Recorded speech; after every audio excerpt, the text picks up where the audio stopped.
नमस्कार दोस्तों, कंप्यूटर की एक और मोस्ट इम्पॉर्टेंट क्लास लेकर आ गए हैं इस वीडियो में, जिसमें जो है प्रोवाइड किया जाएगा e governance, digital financial tools, artificial intelligence, internet banking, internet of things यानी आईओटी जिसे कहते हैं, और डीप लर्निंग, इसके साथ ही बिग डाटा प्रोसेसिंग से रिलेटेड क्वेश्चन वन लाइनर के रूप में और साथ ही साथ जितने भी फैक्ट बनेंगे इस वीडियो में जो है कंप्लीट कराया जाएगा। यदि आप लोग जो है यूपी ट्रिपल एससी की तैयारी कर रहे हैं, जैसे कि लेखपाल, junior assistant, junior engineer etcetera, तो आप लोग वीडियो को जो है शुरू से अंत तक जरूर देखें, बहुत ज़्यादा जो है हेल्पफुल करेगा आप लोगों के एग्जाम में। तो चलिए हम लोग स्टार्ट करते हैं फर्स्ट क्वेश्चन से। देखिए सभी के सभी जो है वन लाइनर रहेंगे। इससे क्या होगा कि आप लोगों को जो है आसानी से याद हो जाएगा। तो ओटीपी का जो है प्रयोग कहाँ किया जाता है, आपको बताना है कि जो ओटीपी है यह जो है कहाँ यूज किया जा सकता है। तो देखिए इसका जो है यूज कहाँ कहाँ किया जा सकता है, तो सिक्योर लॉगिन में, सिक्योर मनी ट्रांसफर और सिक्योर ऑनलाइन ट्रांजेक्शन में ओटीपी का जो है उपयोग किया जा सकता है। डीएफटी का जो पूर्ण रूप क्या है आपको बताना है, तो यह होता है डिजिटल फाइनेंशियल टूल्स। कितनी बार जो है गलत ओटीपी डालने पर कार्ड को जो है ऑनलाइन भुगतान के लिए ब्लॉक कर दिया जाता है। तो यदि आप लोग जो है 3 से अधिक बार जो है ओटीपी को यदि गलत डालते हैं तो कार्ड को ऑनलाइन भुगतान करने के लिए क्या कर दिया जाता है, ब्लॉक कर दिया जाता है। क्यूआर में जो है क्यूआर जो कोड है जिसका पूर्ण रूप होता है क्विक रिस्पांस कोड में कितने नंबर जो है संग्रहित किए जा सकते हैं। ध्यान रखना है कि पूछा है कि किए जा सकते हैं तो कितने किए जा सकते हैं 7089 यानी 7089 जो है नंबर क्यूआर कोड में जो है स्टोरेज किए जा सकते हैं। क्यूआर कोड में कितने अल्फान्यूमेरिक वर्ड्स संग्रहित किए जा सकते हैं, तो 4296।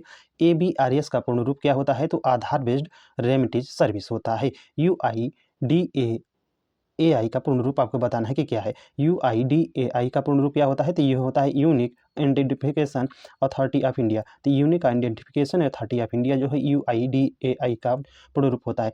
डिजिटल जो लॉकर है यह किससे लिंक होता है, तो यह होता है जो यूजर का आधार नंबर होता है, इसी से यूपीआई के द्वारा जो है भुगतान की समय सीमा क्या होती है, तो इसका जो है कोई समय सीमा नहीं होती है। यूपीआई के जो है द्वारा भुगतान किए जाने की यानी नॉन लिमिट होती है, इसकी कोई सीमा से जो है समय सीमा नहीं होती है।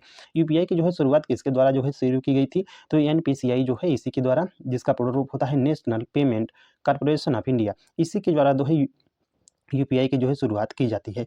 एमएमआईडी यानी जिसका पूर्ण रूप होता है मोबाइल मनी आइडेंटिफायर, इसमें आपको बताना है कि कितने संख्याएं होती हैं, तो 7 होती हैं।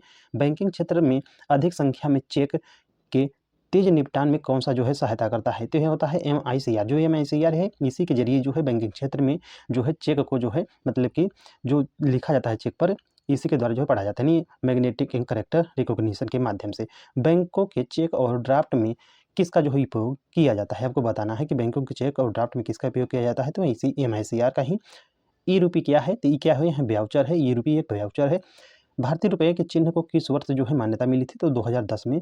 उमंग का विस्तृत रूप क्या है, तो यह होता है unified mobile application for new age governance. तो उमंग का जो पूर्ण रूप है unified mobile application for new age governance. Umang app क्या क्या उद्देश्य है, तो भारत की जो है सभी ऑनलाइन सेवाओं को जो है मोबाइल ऐप पर लाना, अर्थात फास्ट ट्रैक मोबाइल गवर्नेंस। उमंग ऐप कितनी भाषाओं को जो है सपोर्ट करता है, तो 13 भाषाओं को। ये कौन कौन सी भाषाएं हैं, अंग्रेजी है, हिंदी है, असमिया है, गुजराती है, बंगाली है, कन्नड़ है, उड़िया है, पंजाबी है, मलयालम है, तमिल है, तेलुगु है, मराठी है और उर्दू है। ईएफटी का उपयोग किसके लिए किया जाता है, तो इलेक्ट्रॉनिक फंड ट्रांसफर करने के लिए जो है ईएफटी का उपयोग जो है किया जाता है। नेक्स्ट है बैंकिंग शब्दावली में जो है पिन, इसका जो है संक्षिप्त रूप क्या होता है, तो यह होता है पर्सनल आइडेंटिफिकेशन नंबर। एटीएम से क्या आशय है, तो यह होता है कि बिना बैंक के नगदीन लेन देन। जो एटीएम होता है इसी के द्वारा जो है बिना आप बैंक को जाए एटीएम कार्ड की मदद से आप लोग जो है अपना आप जो है ट्रांजैक्शन कर सकते हैं। आईएफएससी कोड में जो है कितने अंक होते हैं, तो 11 अंक होते हैं। आईडीएस का पूर्ण रूप क्या होता है, तो यह होता है instruction detection system. Instruction detection system होता है आईडीएस का पूर्ण रूप। पॉकेट किस बैंक के द्वारा जो है शुरू किया गया था, तो आईसीआईसीआई जो बैंक है इसी के द्वारा पॉकेट जो है शुरू किया गया था। मास्टर कार्ड ने किस साल पूरे यूरोप में जो है मेस्ट्रो को चरणबद्ध तरीके से बंद कर दिया था, तो 1 जुलाई 2023 को। मास्टर कार्ड किसके स्वामित्व वाले डेबिट कार्ड और प्रीपेड कार्ड का एक ब्रांड है जो 1991 में पेश किया गया था, तो मेस्ट्रो के द्वारा। आप लोगों को ध्यान रखना है इसे। मास्टर कार्ड हुआ, रुपये हुआ, वीजा, यह किसके उदाहरण है, तो यह सभी के सभी क्या है, कार्ड पेमेंट सिस्टम होते हैं। जो मास्टर कार्ड हुआ, रुपये हुआ और वीजा, ये सभी के सभी क्या है, कार्ड पेमेंट सिस्टम है। ITZ कैश किस बैंक के द्वारा जो है मोबाइल ITZ कैश किस बैंक के द्वारा अधिकृत मोबाइल जो है वॉलेट है, तो यह आरबीआई यानी रिजर्व बैंक ऑफ इंडिया के द्वारा अधिकृत। कार का बीमा किस वेबसाइट से किया जाता है? आपको बताना है। तो यह है policybazaar.com, उसके साथ ही मारुति सुजुकी जो insurance.com है इत्यादि। यूटीआर का जो पूर्ण रूप है यह क्या होता है? तो यह होता है unique transaction reference number.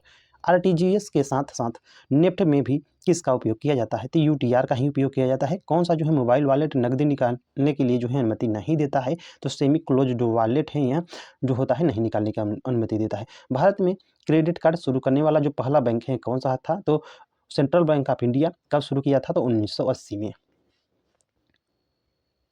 Next है, किस बैंक ने जो है पहली बार भारतीयों के लिए जो है मैस्ट्रो जो क्रेडिट कार्ड है ये पेश किया था? तो जो विजया बैंक थी 1988 में पेश किया था। क्रेडिट कार्ड में जो है एपीआर इसका क्या है? तो एपीआर क्या आप लोगों को पूर्ण रूप बताना है। तो यह होता है एनुअल परसेंटेज रेट होता है। मास्टर कार्ड और वीजा किसके प्रकार है? तो क्रेडिट कार्ड और डेबिट कार्ड के प्रकार हैं। क्रेडिट कार्ड और किसका नाम से जाना जाता है? आपको बताना है कि जो क्रेडिट कार्ड है इसे और किस नाम से जाना जाता है? तो प्लास्टिक मनी के नाम से भी जाना जाता है क्रेडिट कार्ड को। आरटीजीएस में जो है टी का क्या अर्थ होता है? तो टाइम होता है। रियल टाइम ग्रॉस सेटलमेंट जो इसका पूर्ण रूप होता है। डिजिटल पेमेंट में विस्तृत लेनदेन के लिए पसंदीदा जो ट्रांसफर मोड हो यह क्या है? तो यह होता है आरटीजीएस ही। एटीएम जो होता है डेबिट कार्ड पर जो मुद्रित संख्या होती है कितने अंकों की होती है? तो 16 अंकों की होती है।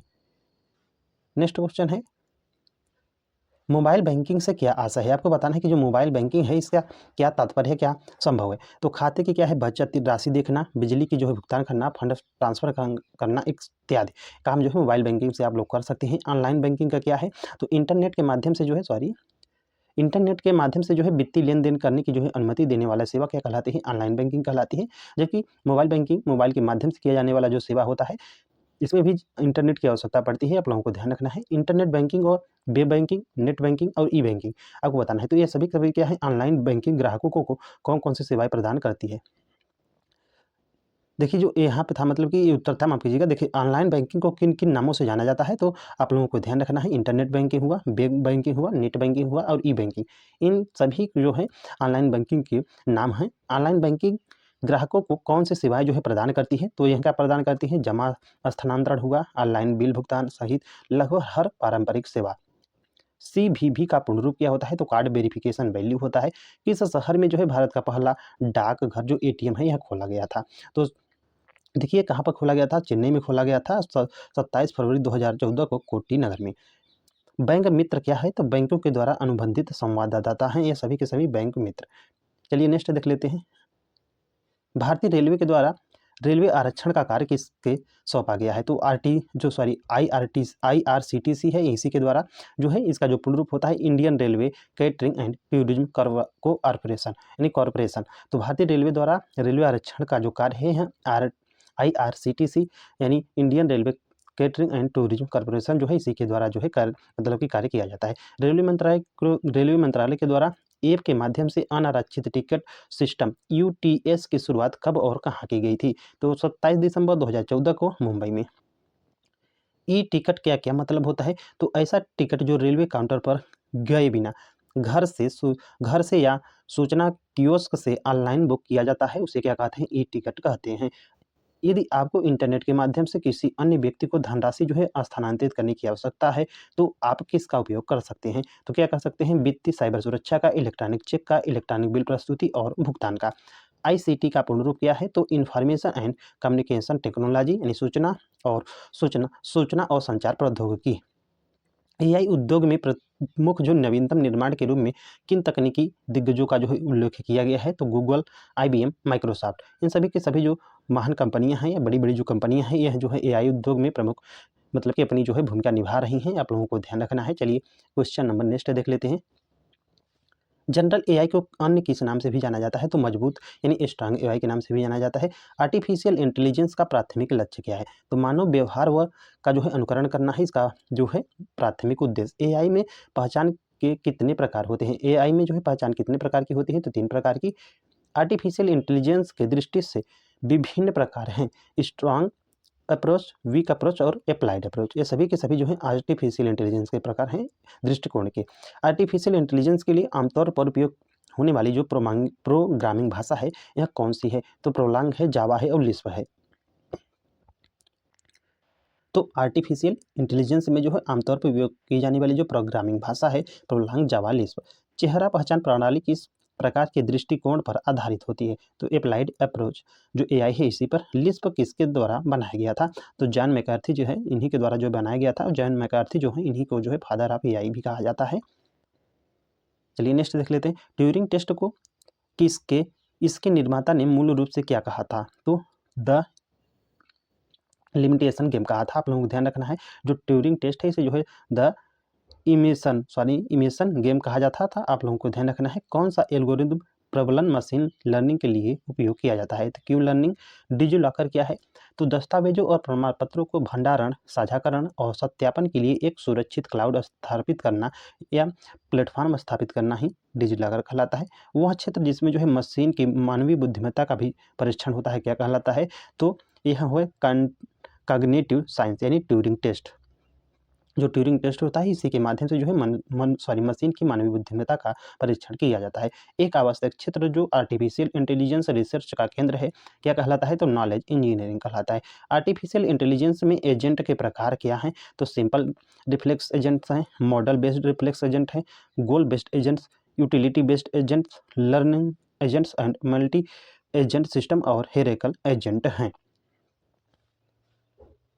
नेक्स्ट है डेनियल डेनेट के द्वारा विकसित आर्टिफिशियल इंटेलिजेंस सिस्टम का नाम बताइए आप लोग क्या कहा जाता है उसे? तो सिस्टम क्रूडेट के नाम से जाना जाता है। किस मशीन को जो है मनुष्यों से इनपुट की आवश्यकता होती है लेकिन वह आउटपुट की प्रक्रिया स्वयं कर सकती है? तो यह है एआई सिस्टम। जो एआई सिस्टम है इसमें जो है मनुष्यों के जो है इनपुट की आवश्यकता होती है लेकिन आउटपुट की प्रक्रिया स्वयं कर सकती है। आर्टिफिशियल इंटेलिजेंस में सूचित खोज विधियाँ कितनी है? तो 4 हैं। एआई में प्रस्तावित प्रतीकों की कुल संख्या कितनी है? तो 2 हैं, प्रस्ताव और प्रतीक। आर्टिफिशियल इंटेलिजेंस का वह नाम जो मशीनों को मानव अंतर्ज्ञान की नकल करने वाली चतुराई से अस्पष्ट जानकारी संभालने की अनुमति देता है क्या कहलाता है? तो फजी लॉजिक यानी फजी लॉजिक कहलाता है।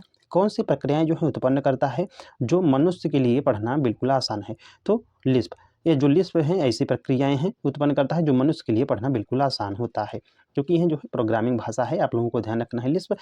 कृत्रिम बुद्धिमत्ता में उपलब्ध परिमाणीकरण की कुल संख्या कितनी है? तो 2 है। आर्टिफिशियल इंटेलिजेंस में उपलब्ध जो ऑथेंटिफिकेशन की जो कुल संख्या है कितनी है? 2। कमजोर एआई क्या है? तो कंप्यूटर पर लागू मानसिक मॉडल का उपयोग करके मानसिक क्षमताओं का अध्ययन करना ही कमजोर एआई कहलाता है। डेटा को उसकी विशेषताओं के आधार पर स्वचालित रूप से वर्गीकृत या समूहीकृत करने की जो प्रक्रिया है उसे क्या कहा जाता है? तो क्लस्टरिंग कहा जाता है।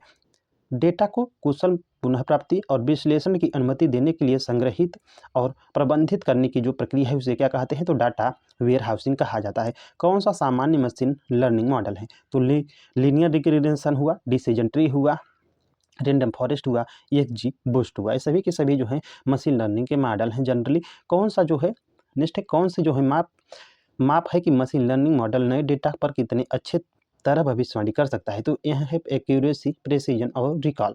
कौन सी तकनीक की जो है सतत लक्ष्य चर की भविष्यवाणी करती है? तो रिग्रेशन जो एनालिसिस है यही आप लोगों को ध्यान रखना है। मशीन लर्निंग एआई का एक क्षेत्र है जिसमें एल्गोरिदम शामिल है जो कार्य को एग्जीक्यूट करने पर अनुभव से सुधार करती हैं। यह क्या कहलाता है? तो रेनफोर्समेंट लर्निंग कहलाता है यानी प्रबलन लर्निंग। आरएनएन क्या है? तो यह होता है रिकरेंट न्यूरल नेटवर्क। यह जो है एक प्रकार के कृत्रिम बुद्धिमत्ता नेटवर्क है जो अनुक्रमिक डेटा या समय श्रृंखला डेटा का जो है उपयोग करता है। डीप लर्निंग की पहली जो परत है उसे क्या कहते हैं? तो यह कहा जाता है इनपुट लेयर या इनर लेयर या डेंस लेयर कहा भी जाता है। यानी dense layer, inner layer, input layer ये सभी के सभी जो है जो डीप लर्निंग है इसकी पहली परत होती है। डीप लर्निंग का जो है शुरुआत कब से मानी जाती है? तो 1947 ईस्वी से मानी जाती है। डीप लर्निंग के जनक कौन माने जाते हैं? तो फ्रैंक रोसेनबर्ट या जेफरी हिंटन के, यानी जेफरी हिंटन या फ्रैंक रोसेनबर्ट को जो है डीप लर्निंग का जो है फादर माना जाता है। डीप लर्निंग की जो प्रमुख कमियां हैं ये क्या है? तो डाटा की लेबलिंग और ऑब्टेनिंग हक ट्रेनिंग डेटाबेस सेट, यह सभी के सभी क्या है? डीप लर्निंग की कमियां हैं। किसी तंत्रिका नेटवर्क में इनपुट आउटपुट के बीच केवल एक छिपी परत होती है उसे क्या कहते हैं? तो साइलो न्यूरल नेटवर्क कहते हैं। भाषा की समझ और समस्याओं के किसके अंतर्गत आता है? यानी भाषा की समझ और समस्या जो समाधान है यह किसके अंतर्गत आता है? तो यहाँ आता है भाषा की समझ और समस्या समाधान एनएलपी यानी न्यूचुरल एनएलपी का जो पूर्ण रूप है नेचुरल लैंग्वेज प्रोसेसिंग, इसी के अंतर्गत आता है। जबकि जो टेस्ट है टेस्ट जो विश्लेषण है यह आर्टिफिशियल इंटेलिजेंस का उपयोग है यानी अनुप्रयोग है। उदाहरण के लिए वॉइस असिस्टेंट। चैट जीपीटी जो है विकसित करने वाली ओपन एआई कंपनी के संस्थापक और सीईओ कौन है? तो देखिए जो चैट जीपीटी है इसे जो है सैम ऑल्टमैन जो ओपन एआई के संस्थापक है और इनका जो मुख्य कार्य कह सकते हैं सीईओ यही भी है, यानी सैम ऑल्टमैन ओपन एआई के संस्थापक और सीईओ भी हैं। सेंसर और एक्ट्यूएटर का उपयोग किया हुआ है। तो सेंसर जो है बाहरी पर्यावरण को समझने के लिए, जबकि एक्ट्यूएटर जो होता है भौतिक कार्यों के लिए जो है उपयोग किया जाता है। यानी सेंसर जो है बाहरी वातावरण को जो है महसूस करने के लिए यूज किया जाता है, जबकि जो एक्ट्यूएटर है भौतिक कार्य करने के लिए। मशीन द्वारा जो है मानव जैसी सोच की जांच करने के लिए जो है 1950 में किसने जो है परीक्षण प्रस्तुत किया था? तो यह किया था एलन ट्यूरिंग ने 1950 ईस्वी में, जिसे जो है ट्यूरिंग टेस्ट के नाम से भी जाना जाता है। अमेरिका में जो है पहली एआई कार्यक्रम प्रदर्शन किस विश्वविद्यालय में किया गया था? तो कार्नेगी मेलन यूनिवर्सिटी में। आप लोगों को ध्यान रखना है एआई की शुरुआत यहीं से जो है महत्वपूर्ण मानी जाती है। मशीन लर्निंग के लिए सबसे अच्छी और लोकप्रिय प्रोग्रामिंग भाषा कौन सी है? तो मशीन लर्निंग के लिए सबसे अच्छी और सबसे जो लोकप्रिय प्रोग्रामिंग भाषा है यह है पाइथन। आप लोगों को ध्यान रखना है मशीन लर्निंग में पाइथन जो है सबसे लोकप्रिय और उत्तम भाषा है। मशीन लर्निंग में अन्य प्रमुख भाषाएं कौन कौन सी हैं? तो यह है R data science, Java, C++, यह जो है गेमिंग एआई है, जूलिया है, जावा स्क्रिप्ट है, मेटलअप यानी MATLAB और स्विफ्ट है। डेटा साइंस और सांख्यिकी के लिए सबसे अच्छी भाषा कौन सी है? तो आर डेटा साइंस और सांख्यिकी में सर्वश्रेष्ठ जो है भाषा है। हाई परफॉर्मेंस एप्लीकेशन के लिए अच्छी भाषाएं कौन सी है? तो ये कौन कौन सी भाषाएं हैं? C++, जावा, ये सभी की सभी जो है हाई परफॉर्मेंस एप्लीकेशन के लिए अच्छी भाषा है। डीप फेक क्या होता है? तो डीप फेक डीप लर्निंग के द्वारा बनाई गई क्या है? एक यानी आर्टिफिशियल यानी कृत्रिम छवि या वीडियो होती है। क्या कहलाता है उसे? डीप फेक कहलाता है। तो डीप फेक क्या कहलाता है? तो डीप फेक जो है डीप लर्निंग के द्वारा बनाई गई कृत्रिम छवि या वीडियो होती है। मशीन लर्निंग एल्गोरिदम विश्लेषण के लिए किन सिद्धांतों की ज़रूरत होती है? तो कंप्यूटर शिक्षण सिद्धांत और सांख्यिकी जो शिक्षण सिद्धांत दोनों की जो है ज़रूरत होती है। फ्यूचर स्किल प्राइम पोर्टल किसके द्वारा जो है लॉन्च किया गया था? तो नासकॉम MEITY के द्वारा, जो जिसका पूर्ण रूप है ministry of electronic and information technology, इसी के द्वारा जो है फ्यूचर स्किल प्राइम पोर्टल जो है लॉन्च किया गया था। नेस्कॉम का पूर्ण रूप क्या होता है? तो national association of software and service companies. NASSCOM का पूर्ण रूप है। बिग डाटा टेक्नोलॉजी का कौन कौन सी है? आपको बताना है बिग डाटा जो टेक्नोलॉजी है कौन कौन सी है। तो प्रमुख बिग डाटा जो टेक्नोलॉजी है अपाचे हेडूप, अपाचे स्पार्क और अपाचे काफका। बिग डाटा के प्रसंस्करण और विश्लेषण के लिए कौन सा टूल जो है उपयोग किया जाता है? तो यह किया जाता है हडूप। बिग डाटा के प्रसंस्करण और विश्लेषण के लिए छिपे पैटर्न, अज्ञात सहसंबंध, बाजार के रुझान और ग्राहकों की प्राथमिकता को उजागर करने की जो प्रक्रिया है उसे क्या कहते हैं? तो यह प्रक्रिया जो है डाटा माइनिंग कहलाती है। बिग डाटा प्रोसेसिंग के लिए उपयोग की जाने वाली सामान्य जो प्रोग्रामिंग भाषाएं हैं कौन कौन सी हैं? तो C++ है, जावा है, पाइथन है और SQL। बिग डाटा प्रोसेसिंग के लिए उपयोग की जाने वाली जो है प्रोग्रामिंग भाषा है। बिग डाटा प्रोसेसिंग के लिए एक अत्यंत लोकप्रिय NoSQL डेटाबेस कौन सा है? तो यह है MongoDB, कैसेंड्रा, NEO4j और रेडिस। ये सभी के सभी जो है लोकप्रिय NoSQL डेटाबेस हैं। एकाधिक स्रोतों से डेटा को एक एकल एकीकृत एकाधिक स्रोतों से डेटा को एकीकृत सिस्टम से संयोजित करने की प्रक्रिया को क्या कहते हैं? तो यह कहलाता है यह डेटा इंटीग्रेशन। तो एकीकृत स्रोतों से जो है डेटा को एकीकृत सिस्टम में जो है संयोजित करने की जो प्रक्रिया होती है उसे कहा जाता है? तो डाटा इंटीग्रेशन कहा जाता है। नेक्स्ट है प्रदर्शन में समझौतों के लिए बिना डेटा और ट्रैफिक की बढ़ती मात्रा को संभालने की जो क्षमता है उसे क्या कहते हैं? तो इसे क्या कहा जाता है? स्केलेबिलिटी कहा जाता है। डेटा विश्लेषण और मशीन लर्निंग हेतु उपयोग की जाने वाली एक लोकप्रिय प्रोग्रामिंग भाषा कौन सी है? तो पाइथन जो डेटा विश्लेषण और मशीन लर्निंग के लिए सबसे लोकप्रिय भाषा है। क्लाउड परियोजन मॉडल कौन है? तो यह है क्लाउड परियोजन मॉडल में पब्लिक क्लाउड, प्राइवेट क्लाउड और हाइब्रिड क्लाउड। AWS क्या है? तो AWS क्या है? अमेजन वेब सर्विस है। यह एक क्लाउड प्लेटफॉर्म है। क्लाउड कंप्यूटिंग में क्लाउड क्या क्या प्रदर्शन मतलब कि दर्शाता है? तो क्लाउड कंप्यूटिंग में क्लाउड इंटरनेट को दर्शाता है। सर्वाधिक सेवाओं के रूप में जाने वाला जो है क्लाउड मॉडल कौन सा है? तो IaaS यानी इंफ्रास्ट्रक्चर एज ए सर्विस सर्वाधिक सेवाओं के रूप में विख्यात है। बिग डाटा शब्द का प्रयोग सबसे पहले किसने किया था? तो जॉन मैसी ने 1990 के दशक में जो है बिग डाटा शब्द का सबसे पहले प्रयोग किया था। ब्लॉकचेन के प्रमुख घटक कौन कौन से हैं? जो ब्लॉकचेन टेक्नोलॉजी है इसके आपको प्रमुख घटक बताना है कि कौन कौन से हैं। तो यह है ledger, certificate, authority, hash, node, wallet, non number only used one. Blockchain क्या है? तो ब्लॉकचेन एक पीयर टू पीयर नेटवर्क पर वितरित लेजर है। ब्लॉकचेन का आविष्कार किस वर्ष किया गया था? तो ब्लॉकचेन का आविष्कार जो है 2008 में किया गया था। रोबोटिक्स का जनक किसे कहा जाता है? आपको बताना है कि जो रोबोटिक्स है इसका जनक किसे कहा जाता है? तो जोसेफ एंजलबर्ग और रोबोटिक्स का जनक कहा जाता है। क्लाउड कंप्यूटिंग उपयोगकर्ता के द्वारा प्रबंधन के बिना कंप्यूटर संसाधनों की ऑन डिमांड उपलब्धता क्या है? तो यह क्या है? क्लाउड कंप्यूटिंग है। तो क्लाउड कंप्यूटिंग उपयोगकर्ताओं द्वारा प्रबंधन के बिना कंप्यूटर संसाधनों की जो है ऑन डिमांड उपलब्धता क्या है? तो यह क्लाउड कंप्यूटिंग है, जहां जो है data storage, computing power internet पर उपलब्ध होती है। आईओटी में बिल्डिंग ब्लॉक के संदर्भ में कौन से जो है संसाधित डेटा स्टोर और उचित स्थानों पर भेजने के लिए जिम्मेदार है? तो यह होता है गेटवे। आईओटी में जो है डेटा स्टोर और रूटिंग के लिए जिम्मेदार होता है। आर आर्डिनो में संचार के संदर्भ में सीरियल कम्युनिकेशन को आगे वर्गीकृत किया जा सकता है। तो सीरियल कम्युनिकेशन सिंक्रोनस और एसिंक्रोनस में जो है वर्गीकृत किया जाता है। डेटा को स्टोर और प्रबंधित करने वाला जो वेबसाइट की बैंक साइट पर काम करने वाला भाग क्या कहलाता है? तो यह कहलाता है back and development. Application model का प्रयोग नियंत्रक के साथ एप्लीकेशन को शुरू करने के लिए किया जाता है। बिल्कुल किया जाता है, आप लोगों को ध्यान रखना है। तो एप्लीकेशन मॉडल नियंत्रक के साथ एप्लीकेशन को प्रारंभ करने के लिए उपयोग किया जाता है। इंटरनेट ऑफ थिंग यानी आईओटी की विशेषताएं क्या है? तो आईओटी की जो विशेषताएं हैं, कनेक्टिविटी है, स्केबिलिटी है, डायनेमिक और सेल्फ एडॉप्टिंग है। ड्यूरेबिलिटी शब्द का जो है उल्लेख किस प्रसंग में होता है? तो यह होता है क्लाउड कंप्यूटिंग में। नेक्स्ट है रिसोर्स जैसे प्रोसेसर, मेमोरी आदि को सारांशित रूप से परिभाषित करने की प्रक्रिया क्या कहलाती है? तो इसे क्या कहा जाता है? वो वर्चुअलाइजेशन कहा जाता है। प्रोग्रामिंग में बाइनरी लॉजिक और अर्थमेटिक के प्रवर्तक कौन है? तो क्लाउड सैनम बाइनरी लॉजिक और अर्थमेटिक के प्रवर्तक माने जाते हैं। स्काई ड्राइवर किस कंपनी की क्लाउड कंप्यूटिंग सेवा है? स्काई ड्राइवर जो है यह माइक्रोसॉफ्ट जो कंपनी इसी की जो है क्लाउड एक सेवा का नाम है।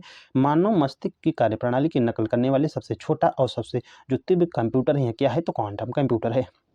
क्वांटम डॉट क्या है? तो क्वांटम डॉट एक अर्धचालक यानी सेमीकंडक्टर नैनो संरचना है। किस प्रकार का सॉफ्टवेयर जो है अभियंत्रण उत्पादों एवं तंत्रों पर नियंत्रण, निगरानी, आंकड़ा प्रबंधन प्रदान करता है? तो फर्मवेयर प्रदान करता है। डिजिटल लेजर जिसमें जो है लेन देन वाली कालानुक्रमिक और सार्वजनिक रूप से दर्ज किए जाते हैं क्या कहलाते हैं? तो ब्लॉकचेन कहलाते हैं। तो डिजिटल लेजर जिसमें लेन देन कालानुक्रमिक और सार्वजनिक रूप से दर्ज किए जाते हैं वह क्या कहलाते हैं? तो ब्लॉकचेन कहलाते हैं। कंप्यूटर के संदर्भ में वेटवेयर क्या होता है? तो यह होता है वेटवेयर मानव मस्तिष्क है। आप लोगों को ध्यान रखना है। चलिए नेक्स्ट देख लेते हैं। यदि आप कैट स्कैन कराते हैं तो आपको क्या करानी होगी? तो कंप्यूटर अच्छे टोमोग्राफी यानी सीटी स्कैन करानी होगी। यदि आप कैट स्कैन कराते हैं तो सीटी स्कैन की आवश्यकता पड़ती है। कंप्यूटिंग सेवाएं जैसे डेटा स्टोरेज, सर्वर, इंटरनेट पर डेटा वितरण है, इसे किस रूप से जाना जाता है? तो क्लाउड कंप्यूटिंग के नाम से जाना जाता है। कंप्यूटर सहायता प्राप्त शल्य चिकित्सा प्रक्रियाओं को क्या कहा जाता है? तो रोबोटिक सर्जिकल इस सिस्टम यानी रोबोटिक सर्जिकल जो सिस्टम है इसे कहा जाता है। सूचना प्रौद्योगिकी के संदर्भ में नई उपयोगी जानकारी प्राप्त करने के लिए बड़े डेटाबेस की जांच की प्रक्रिया क्या कहती है? तो माइनिंग यानी डाटा माइनिंग कहलाती है। गणना, भंडारण और एप्लीकेशन सेवा नेटवर्क के रूप में कार्य करने वाली जो कंप्यूटिंग है यह क्या है? तो क्लाउड कंप्यूटिंग है। तो गणना हुआ, भंडारण और एप्लीकेशन सेवा जो है नेटवर्क के रूप में कार्य करने वाली जो कंप्यूटिंग है उसे क्लाउड कंप्यूटिंग कहा जाता है। अत्यंत बड़े डेटा सेट पैटर्न जो विश्लेषण पर उपयोगी जानकारी प्रकट करते हैं क्या कहलाते हैं? तो बिग डेटा कहलाते हैं। मोबाइल डिवाइस से स्टोरेज और फाइल शेयरिंग सेवाओं को प्रभावी सूचना प्रबंधन के लिए जो है मोबाइल डिवाइस से स्टोरेज और फाइल शेयरिंग सेवाओं के प्रभावी सूचना प्रबंधन के लिए उपयोगी क्या माना जाता है? तो यह माना जाता है क्लाउड फाइल साझाकरण। एक ग्रीन पीसी क्या विशेषताएं हैं? तो एक ग्रीन जो पीसी है यह पुरानी पीसी की तुलना में कम ऊर्जा का जो उपयोग करता है। एक समर्पित कंप्यूटर क्या होता है? तो समर्पित कंप्यूटर किसी एक कार्य को सौंपा गया होता है और वह जो है केवल एक ही कार्य करता है। USB 2.0 तकनीक का रा डेटा आउटपुट क्या है? तो 480 MBPS है। साटा का पूरा नाम क्या है? तो सीरियल एडवांस टेक्नोलॉजी अटैचमेंट है। भारतीय संसद ने जो है सूचना प्रौद्योगिकी विधेयक का पारित किया था तो 2000 में। Information technology act 2000। DDS शब्द का पूर्ण रूप क्या है? तो डिजिटल डिफरेंशियल एनालाइजर है। STBR का पूर्ण रूप क्या है? तो सेगमेंटेबल बेस रजिस्टर है। IPC का पूरा नाम क्या है? तो IPC का पूरा नाम क्या है? तो इंटर प्रोसेस कम्युनिकेशन है। नोवेल नेटवर्क यूटिलिटी प्रोग्राम केवल नेटवर्क ड्राइव से हटाई गई फाइलों को पुनः प्राप्त करने की अनुमति देता है। तो सैल्वेज यूटिलिटी, डिवाइस ड्राइवर की आवश्यकता किसके द्वारा होती है? तो डिस्क के लिए जो है डिवाइस ड्राइवर की आवश्यकता होती है। आर्टिफिशियल इंटेलिजेंस डेवलपमेंट से संबंधित प्रोग्रामिंग भाषा कौन सी है? तो प्रोलांग भाषा हुआ, आर्टिफिशियल से रिलेटेड है। लेजी लर्निंग एल्गोरिदम का दूसरा नाम क्या है? तो के नियरेस्ट नाइबर यानी KNN लेजी लर्निंग का जो है दूसरा नाम है। लिस्प का पूरा रूप क्या है? तो लिस्ट प्रोसेसिंग है। नेक्स्ट, प्रोलांग स्रोत फाइलों का एक्सटेंशन क्या है? तो यहाँ होता है .pl, आप लोगों को ध्यान रखना है, या कभी कभी जो है .pro है। प्रोलांग का निःशुल्क कार्यान्वयन कौन सा है? तो SWI प्रोलांग का जो है निःशुल्क कार्यान्वयन है। आर्टिफिशियल इंटेलिजेंस का कौन सा एजेंट उच्च गुणवत्ता का वर्णन करता है? तो यूटिलिटी आधारित एजेंट उच्च गुणवत्ता का जो वर्णन करता है। ROC कर्व का पूरा नाम क्या है? तो receiver operating characteristic curve. Regression तकनीकी का मशीन लर्निंग में क्या उद्देश्य है? तो प्रेडिक्शन यानी भविष्यवाणी करना। यदि कोई जो है ऑटोमेटन वर्तमान स्थिति में इनपुट से केवल एक स्टेट में ले जा सकता है तो क्या कहलाता है? यदि कोई ऑटोमेटन वर्तमान स्थिति और इनपुट से केवल एक स्टेट में जा सकता है तो क्या कहलाता है? तो डिटर्मिनिस्टिक ऑटोमेशन कहलाता है। एक परिमित स्टेट मशीन जिसमें कोई आउटपुट नहीं होता है उसे क्या कहते हैं? तो सेमी ऑटोमेशन कहा जाता है। मानव बुद्धि की यांत्रिक जांच करने वाला कौन होता है? तो संज्ञानात्मक वैज्ञानिक, कॉग्निटिव साइंस। बुद्धिमान एजेंट क्या महसूस करते हैं और क्या से कार्य करते हैं? बुद्धिमान एजेंट क्या महसूस करते हैं और क्या से कार्य करते हैं? तो सेंसर से महसूस करते हैं और एक्चुएटर से कार्य करते हैं। ध्यान रखना है आप लोगों को। समस्या को परिभाषित करने की प्रक्रिया के बाद प्रत्येक चरण की खोज को क्या कहा जाता है? तो स्टेप वाइज रेनफोर्समेंट कहा जाता है, यानी चरणवार शोधन। आर्टिफिशियल इंटेलिजेंस में निर्णय या सामान्य ज्ञान भाग से समस्या हल करने को क्या कहलाता है? तो ह्यूरिस्टिक कहलाता है। कौन सा एक अनुपयोगी तंत्रिका नेटवर्क है? तो कोहनेन है। आप लोगों को ध्यान रखना है, कोहनेन जो है एक अनुपयोगी जो है तंत्रिका नेटवर्क है। चलिए नेक्स्ट देख लेते हैं। पारंपरिक सेट सिद्धांत का मूल मान क्या है और फजी सेट क्या है? तो पारंपरिक जो है या तो 0 या 1, या फजी में 0 और 1 के बीच होता है। आप लोगों को ध्यान रखना है पारंपरिक सेट सिद्धांत का मूल मान क्या है और फजी सेट का। तो देखिए जो पारंपरिक सेट सिद्धांत है इसका जो है मूल मान जो होता है 0 या 1 होता है, जबकि फजी में 0 और 1 के बीच होता है। केस आधारित जो लर्निंग है इसका उदाहरण कौन सा है? तो के नियरेस्ट नाइबर यानी KNN है। क्लाउड कंप्यूटिंग की कौन सी विशेषताएं कंपनी को वर्ल्ड वाइड ग्राहकों की IT सेवाएं प्रदान करने में जो है मदद करती है? तो यह करती है परवेंसिनेंस यानी व्यापकता। क्लाउड प्रबंधन सॉफ्टवेयर को किसका समर्थन चाहिए? तो भौतिक मशीन और जो आभासी मशीन है यानी फिजिकल एंड वर्चुअल मशीन दोनों का। वेब आधारित ईमेल सेवा प्रदान करने वाला क्लाउड वितरण मोड क्या है? तो सॉफ्टवेयर एज ए सर्विस यानी SaaS।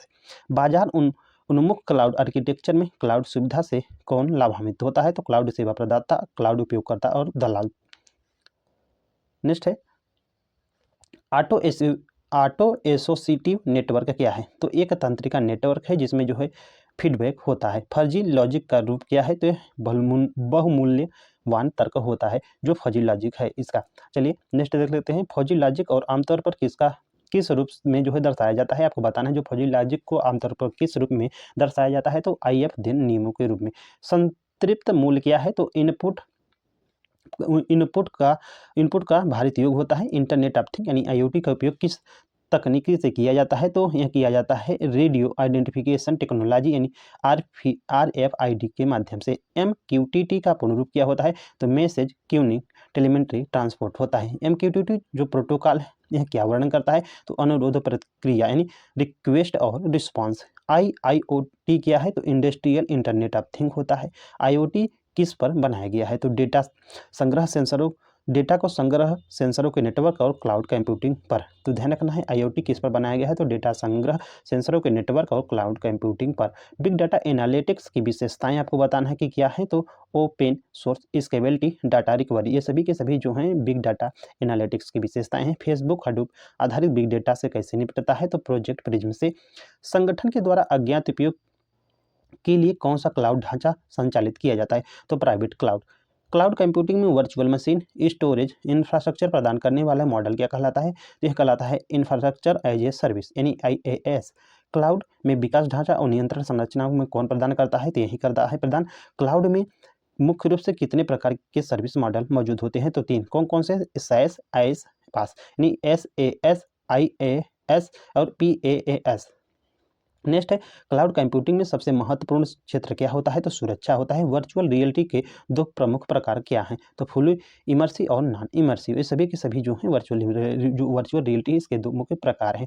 गूगल की किफायती वर्चुअल रियलिटी का समाधान क्या है? तो गूगल कार्डबोर्ड जो है गूगल की जो है किफायती वर्चुअल रियलिटी का समाधान है। मनुष्य और अन्य जानवरों के द्वारा प्रदर्शित जो बुद्धिमत्ता है उसे क्या कहा जाता है? तो नेचुरल इंटेलिजेंस कहा जाता है। समस्या हल करने के लिए निर्णय या कॉमन सेंस भाग को किस शब्द से वर्णित किया जाता है? तो ह्यूरिस्टिक से जो है वर्णित किया जाता है। प्रोग्रामिंग का वह अध्ययन जिसमें जो है आइडेंटिफाइंग पैटर्न शामिल होता है क्या कहलाता है? आपको बताना है। प्रोग्रामिंग का वह अध्ययन जिसमें जो है आइडेंटिफाइंग पैटर्न शामिल होता है उसे जो है पैटर्न रिकॉग्निशन कहा जाता है।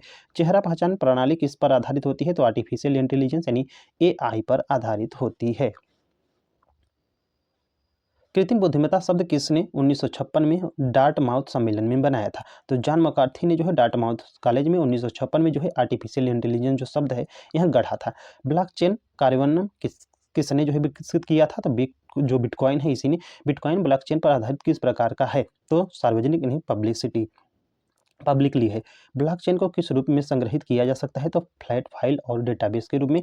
रिकॉर्ड की लगातार बढ़ती सूची को क्या कहते हैं? तो ब्लॉकचेन कहा जाता है। ब्लॉकचेन के साथ सहमति प्राप्त कैसे होती है? तो विकेंद्रित तरीके से प्राप्त होती है। मोस्ट इंपॉर्टेंट है, इसे आप लोग जरूर याद रखना है। प्रत्येक ब्लॉक में क्या शामिल होता है? तो क्रिप्टोग्राफी हैश शामिल होता है। मोस्ट इंपॉर्टेंट है, आप लोगों को जरूर इसे जो मैं आप लोगों को ऑनलाइन करा रहा हूँ आप लोग 1 से 2 बार यदि पढ़ लेते हैं तो जरूर यदि एग्जाम में आता है तो आप लोग कर सकते हैं। 3D प्रिंटिंग के आविष्कारक कौन है? तो चार्ल्स हल हैं, माफ कीजिएगा चक कोई बात नहीं, आप लोग जरूर इतना ध्यान रखना है। चार्ल्स हल जो है 3D प्रिंटिंग के आविष्कारक हैं। RPA का अर्थ क्या होता है? तो रोबोटिक प्रोसेस ऑटोमेशन RPA का पूर्ण रूप होता है।